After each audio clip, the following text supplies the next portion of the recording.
livro de Gálatas, capítulo 3, versículo 6.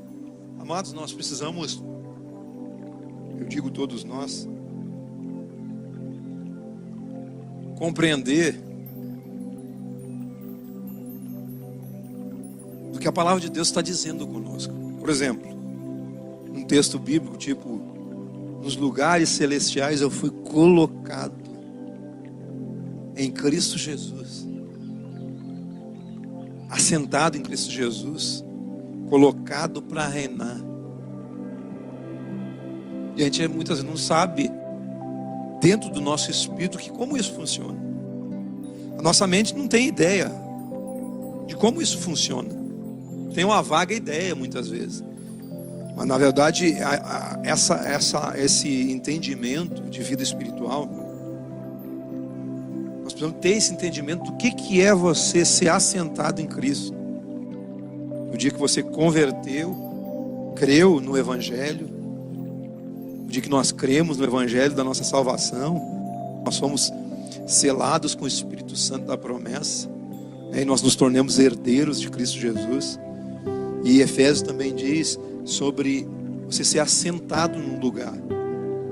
E nós precisamos compreender dentro do nosso espírito essa posição de autoridade que nós temos. São posições de autoridade. Mas muitas vezes o que a gente pensa, o que a gente acha, o que a gente sente, as nossas vontades, elas atrapalham esse processo. Elas atrapalham porque, como diz Paulo em Coríntios, ele diz assim: o homem natural, ele não compreende as coisas do Espírito. Ele não compreende porque para ele parece uma loucura. E eu vou dizer para vocês, analisando racionalmente, da razão, é loucura mesmo. A chave, irmãos, para você desatar esse entendimento, ou melhor, desatar o que esse entendimento pode produzir na sua vida, nós precisamos descobrir isso, o entendimento de que dessa autoridade que você tem nele. E eu estava lendo esse texto de Gálatas, Efésios, Coríntios, Romanos, Hebreus. Isso é um livro muito difícil de entender, de compreender esse processo da nova vida, o processo da vida no Espírito. Então a leitura sistemática disso, várias vezes, acaba por você ter a compreensão. Mas a compreensão não é o suficiente. Não é o suficiente você saber muito sobre uma coisa. Tem um cara que sabe muito sobre tantas coisas, mas aquilo lá não produz nada na vida dele. Então não adianta eu ser aqui um professor de vida no Espírito, mas não ter esse entendimento no meu espírito, na prática. Como isso funciona? Como é que funciona a vida espiritual? Você não ser surpreendido, por exemplo, por uma circunstância. Uma circunstância vem para a sua vida e você, dentro de você, há um choque do natural e o espiritual. De que forma? Você tem todo o conhecimento de vida no Espírito, mas veio aquela circunstância e você não reagiu espiritualmente. Você reagiu carnalmente, ou no raciocínio da alma, ou nas emoções da alma, ou nas vontades da alma. Ou você se deixou levar, por exemplo, naquela circunstância, naquela situação, pelo seu psique, que fala da sensualidade, dos sentidos. Quando a nossa alma governa, nós somos crentes almáticos, crentes sensuais, que são levados pelo que eles veem. Você está vendo uma circunstância, aquilo ali te governa a tua vida. E na verdade nós não somos isso. Esse é o entendimento, que nós não somos o que vemos, nós somos o quê? O que cremos.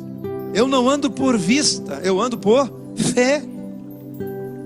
O que é a fé? A fé é o olho espiritual que você tem. Então, mas a circunstância vem e você olha aquela circunstância. Isso quer dizer que é um crente sensual, sensorial, sensitivo. Então o ensinamento aqui é de como nós vamos descobrir, de como usar essa posição de autoridade que nós temos. Qualquer um, irmãos. Qualquer um tem essa posição de autoridade. Você creu em Jesus, você recebeu uma posição de autoridade, mas essa posição, ela precisa evoluir, crescer dentro de você. De você ter firmeza no Espírito. Tem o texto de Paulo que diz assim, que nós temos a mente do Espírito. Mas por que no meio da confusão nós não usamos a mente do Espírito? A mente de Cristo? Para raciocinar, não segundo a carne, mas usar essa mente, essa mentalidade nova que nós temos. Então por isso a importância de você se edificar em Deus, por essas práticas que nós ensinamos, a leitura na palavra, pela oração em línguas, pela adoração, pela mortificação da sua carne, pelo jejum. E eu percebi que nesses últimos dias, um ativismo, fazendo, só fazendo. E na verdade, Deus está nos chamando para parar de fazer e apenas crer. Não é o que você faz. Deus não se afasta de nós.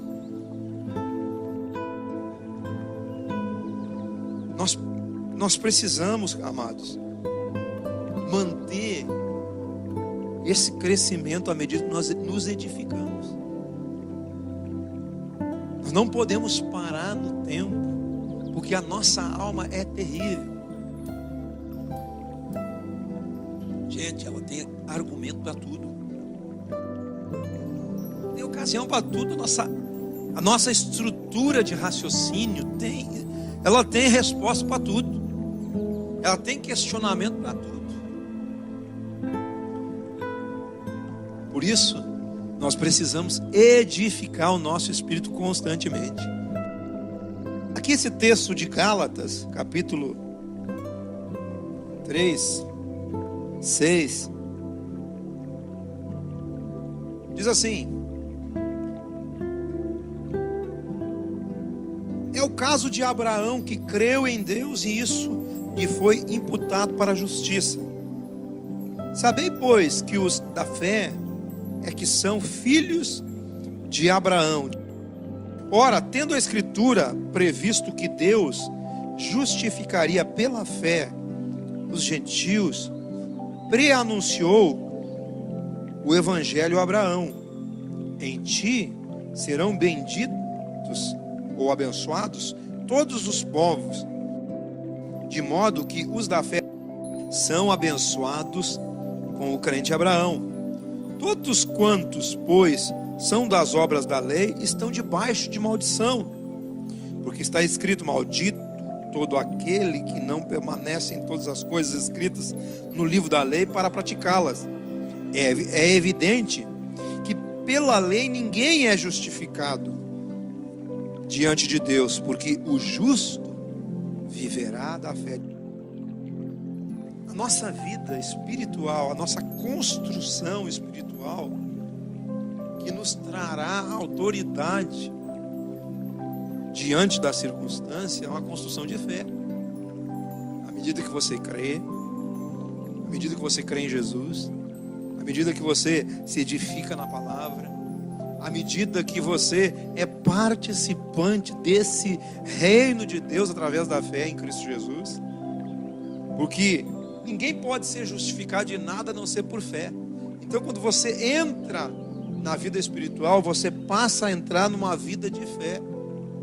E a nossa vivência, irmão, tem que ser uma vivência de fé. Versículo 12. Ora, a lei não procede de fé, mas aquele que observar os seus preceitos, por eles viverá. Cristo nos resgatou da maldição da lei, fazendo-se Ele próprio maldição em nosso lugar. Porque está escrito: maldito todo aquele que for pendurado no madeiro, para que a bênção de Abraão chegasse aos gentios em Jesus Cristo, a fim de que recebêssemos pela fé o Espírito prometido. Irmãos, falo como homem, ainda que uma aliança seja meramente humana, uma vez ratificada, ninguém a revoga ou lhe acrescenta alguma coisa. Ora, as promessas foram feitas a Abraão e ao seu descendente. Não diz e aos descendentes como falando de muitos, porém como de um só, e ao teu descendente, que é Cristo. E digo isso, uma aliança já anteriormente confirmada por Deus, a lei, que veio 430 anos depois. Depois do quê? Depois da promessa. Na verdade, Abraão veio primeiro, antes da lei. Quando Abraão foi a Melquisedeque, recebeu pão e vinho, e antes Deus tinha feito a promessa sobre a vida de Abraão: em ti serão benditas todas as famílias da terra, através do teu descendente, que é Cristo, que já está falando aqui. Mas 430 anos depois veio a lei, que também é uma aliança. Versículo 17: digo, uma aliança já anteriormente confirmada por Deus, a lei, que veio 430 anos depois, não pode abrogar de forma que venha desfazer a promessa. Porque se a herança provém de lei, já não decorre da promessa, mas foi pela promessa que Deus concedeu gratuitamente a Abraão. Qual, pois, a razão de ser lei? Foi adicionada por causa das transgressões, até que viesse Jesus, o descendente a quem se fez a promessa, e foi promulgada por meio de anjos, pela mão de um mediador. Ora, o mediador não é um, mas Deus é um. É porventura a lei contrária às promessas de Deus? De modo nenhum. Porque se fosse promulgada uma lei que pudesse dar vida à justiça, na verdade não seria procedente de lei. Mas a Escritura encerrou tudo sobre o pecado, para que mediante a fé em Jesus Cristo fosse a promessa concedida aos que creem. Mas antes que viesse a lei, a fé, estávamos sob a lei e nela encerrados, para essa fé que de futuro haveria de revelar-se. De maneira que a lei nos serviu de condutor, de professor, de aio, para nos conduzir a Cristo, a fim de que fôssemos justificados por fé. Mas tendo vindo a fé, já não permanecemos subordinados ao aio, pois todos vós sois filhos de Deus, mediante a fé em Cristo Jesus. Porque todos quantos fostes batizados em Cristo, de Cristo vos revestistes. Nós que cremos, nós nos revestimos de Cristo Jesus. Ele diz aqui de Sade que não pode haver nem grego, nem escravo, nem liberto, nem homem, nem mulher, porque todos vós são a mesma coisa. Na verdade, nós somos um espírito com Ele. E se vós sois de Cristo, também sois descendentes de Abraão e herdeiros segundo a promessa. Digo, pois, que durante o tempo em que o herdeiro é menor, em nada difere do escravo, posto que é senhor de tudo. O herdeiro, sendo menor, ele é senhor das coisas, mas ele nada difere de ninguém, porque ele não pode botar a mão no dinheiro,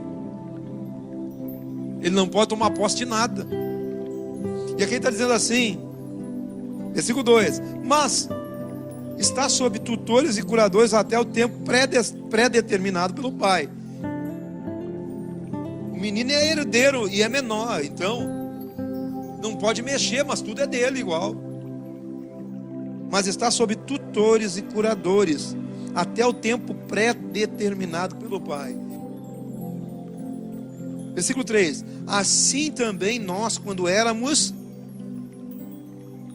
crianças, menores, estávamos servilmente sujeitos a rudimentos do mundo. O que nós precisamos? Maturidade. Você é dono de tudo. Você é herdeiro de tudo. Você está em posição espiritual. Mas você ainda está sob a tutela de alguma coisa. Qual a tutela que está sobre você hoje? Até da própria falta de entendimento. Tutela da alma, da carne. Mas quando você exerce o domínio sobre isso, você cresceu. Você aprende a dominar essas coisas. Tem uma tutela sobre nós que nos impede de ter autoridade diante de determinadas circunstâncias. Assim também nós, quando éramos menores, estávamos servilmente sujeitos a rudimentos. E nas situações que a gente vê o quanto nós somos sujeitos ao que nós pensamos, ao que nós achamos, ao que nós vemos. Assim também, quando éramos menores, sem entendimento, sem maturidade, meninos, para certas circunstâncias, então nós estávamos sujeitos a essas coisas naturais. Estamos vivendo naturalmente, mas nós somos seres eternos. Como diz Paulo, nós somos os mais infelizes dos homens se nós não cremos que existe a eternidade. Porque na verdade a pregação de Jesus é uma pregação eterna. É um evangelho eterno. A vida eterna é você crer em Jesus. Você vai viver em Jesus para sempre. Aquele que não crê em Jesus, ele não tem a vida. Nós precisamos crescer, deixar de ser meninos. Versículo 4, ó. Vindo, porém, à plenitude do tempo, Deus enviou o seu filho, nascido de mulher, nascido sob a lei, debaixo da lei, debaixo de uma tutela, debaixo de um tempo, para resgatar os que estavam sob a lei, sob aqueles rudimentos, a fim de que recebêssemos a paternidade, a adoção de filhos. E porque vós sois filhos, Deus enviou ao nosso coração o Espírito de seu Filho, que clama, Abba, Pai, que quer dizer, meu Pai. De sorte que já não és mais escravo, porém filho, sendo filho também herdeiro por Deus. O menino, enquanto é pequeno, embora seja senhor de tudo, nada difere do escravo. Por exemplo, nós quando convertemos, viemos para Deus, recebemos um Espírito novo, recebemos a nova vida, recebemos o poder e a autoridade, fomos assentados nos lugares celestiais em Cristo Jesus, mas nada diferimos dos outros, porque não temos maturidade suficiente para lidar com certas circunstâncias que não são espirituais. Nada difere, mas vindo a plenitude do tempo, vindo o tempo em que você atingiu a maturidade, o tempo da maturidade te leva a quê? A receber a paternidade, receber esse Espírito que vem para dentro de você, a ponto de fazer você filho. Você tem o Espírito de compreensão de que você é filho, de que você é herdeiro, de que tudo é seu. Paternidade é isso. Seus filhos pedem permissão para entrar na sua casa, eles pegam e entram, porque eles estão em casa. É essa maturidade, esse sentimento, é o entendimento da paternidade que você tem nele, da autoridade de filho. O dia que a gente compreende a autoridade, tudo muda. Você exerce governo sobre qualquer coisa. Vem de uma compreensão espiritual dentro do seu espírito. Para isso que a oração, a palavra de Deus. Quando você se enche da palavra, você se enche das verdades eternas a nosso respeito. Você só pode saber uma verdade eterna se você conhecer ela. Por isso você tem que conhecer a verdade primeiro, porque é a verdade que te liberta. Então, mas tudo é uma questão de mente. Se você aqui, na sua mente não adianta o exterior, não vai mudar nada. É no coração. Deus é um espírito. Então muitas coisas precisam mudar aqui, ó. Por isso que Paulo diz, Romanos 12, transformai-vos pela renovação do vosso entendimento. Tem uma versão que diz, transformai-vos pela renovação da vossa mente. O primeiro passo para a renovação da mente é você receber Deus, receber o Espírito Santo, receber a nova vida, você recebeu uma mente nova. À medida que você educa a sua mente natural pela palavra de Deus, você começa a receber dentro da sua própria alma a verdade de Deus. Porque no seu espírito a verdade já está implantada. Essa é a diferença. Por exemplo, você nasceu de novo, o Espírito veio para dentro de você, o Espírito de vida, o Espírito Santo veio e trouxe a mente de Cristo. A sua mente é uma mente espiritual. Só que a sua carne é muito maior. A sua mente natural, ela está num nível elevadíssimo. Por isso que quando você põe a palavra de Deus dentro de você, ela começa a mudar a sua maneira de pensar. Então a palavra de Deus é um aspecto para transformação da nossa mente. Você precisa mudar aqui. E a palavra, ela é algo que pode transformar você por dentro. Quando você recebe a palavra, sua mente é transformada. Em Hebreus 4:12 diz assim, a palavra de Deus é viva e eficaz, é mais penetrante que uma espada de 2 gumes. E ela vai na divisão da alma e do espírito e apta para discernir os pensamentos do coração do homem. Vai nas juntas e medulas e separa. Então a palavra de Deus é capaz de entrar no meio do seu ser e dividir o que é alma e o que é espírito. O que é alma é mente, emoções, vontades, sentimentos, sensualidade. E o espírito. A palavra de Deus é o fator preponderante na sua vida. Você chega diante de uma circunstância, aí vem a palavra rasgando você por dentro. Isso é do espírito, isso da alma, isso do espírito, isso da alma. Ela vai determinando dentro de você o que é de Deus e o que não é. Porque a palavra ela vem na sua mente, ela vem ali, e você vê que a palavra está dizendo, isso não é de Deus, cai fora. Isso é de Deus, cai de cabeça nesse negócio. Em todas as áreas da nossa vida. A palavra é viva. Ela vai lá no âmago do ser da pessoa, a raiz, e divide. Gálatas 4, versículo 3. Assim também, nós quando éramos menores, estávamos servilmente sujeitos aos rudimentos do mundo. Vindo, porém, agora à plenitude dos tempos, Deus enviou seu Filho, nascido de mulher, nascido sob lei, para resgatar os que estavam sob a lei, a fim de que recebêssemos a adoção de filhos. E porque você é filho, Deus enviou ao nosso coração o Espírito de seu Filho, que clama, meu Pai. Aleluia.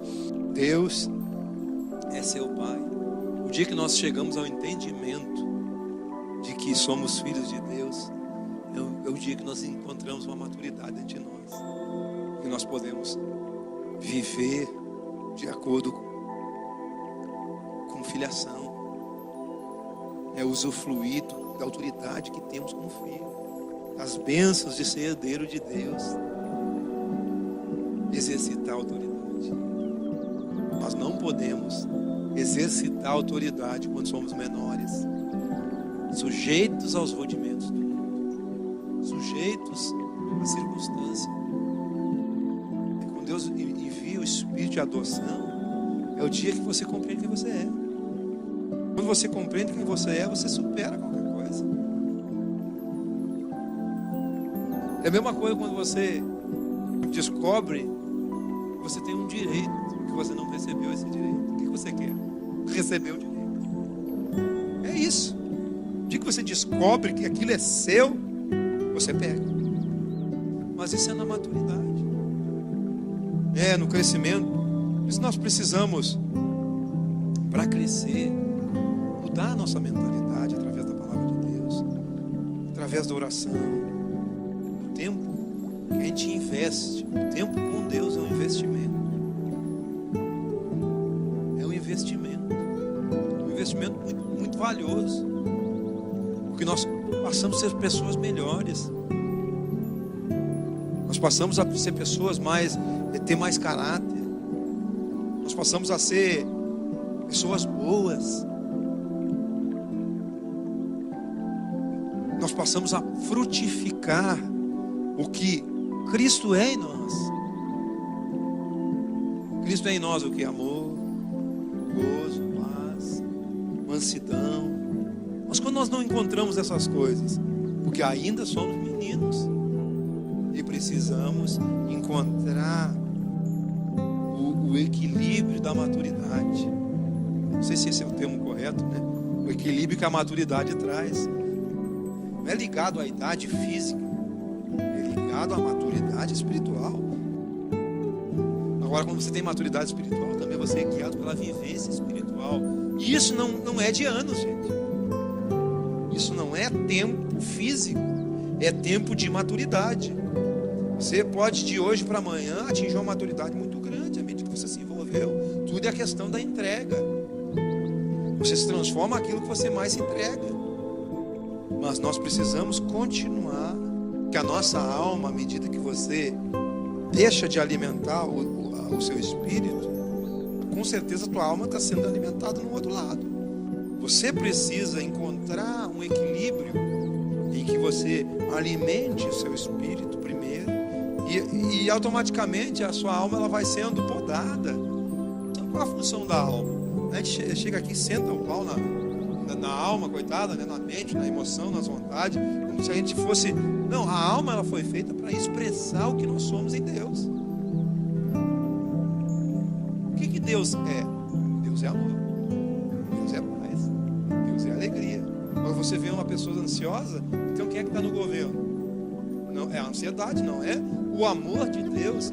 Quando você nasceu de Deus, todo o amor de Deus foi depositado em teu espírito, está tudo lá.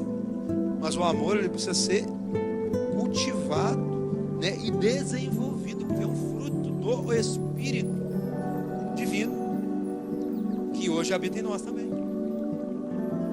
É essa construção. Tem lugares que você já tem uma maturidade, mas tem outros lugares que não. Às vezes na vida emocional a pessoa já é madura, mas no racional não. Raciocina demais. A autoridade, o dia que você compreende a autoridade, você governa. A autoridade que Deus nos constituiu ao nos assentar nele, o dia que nós convertemos, é uma autoridade de governo. Que foi entregue, esse governo, irmãos, era nosso. Quando Adão recebeu o governo. Naquela época ali, a dispensação do governo humano. Então o homem foi feito para governar. Deus disse assim, você... cresça, multiplique, enche a terra, governe sobre tudo. Mas o homem entregou o seu governo a Satanás. Quando Satanás chegou lá para tentar Jesus, aqui ó, tá vendo os reinos da terra? Isso foi me entregue, foi me dado. Isso que é o Deus desse século, né? Que é Satanás. Mas Jesus veio e resgatou da mão do diabo todo o governo. Se não me engano, Romanos 16, que diz assim, o Senhor Jesus esmagará em breve, embaixo de vossos pés, olha, embaixo do seu pé, o diabo. Não é ele, é nós. Precisamos esmagar ele embaixo dos nossos pés. Por quê? Porque o Satanás já está vencido. O Satanás não tem poder sobre você. Agora, ficou com você a pior parte, que é você mesmo. A sua velha natureza, esse corpo que vai cair de você, essa carne que vai cair de nós. E Deus nos deu essa incumbência de viver no Espírito. Viver no Espírito é isso. Glória a Deus.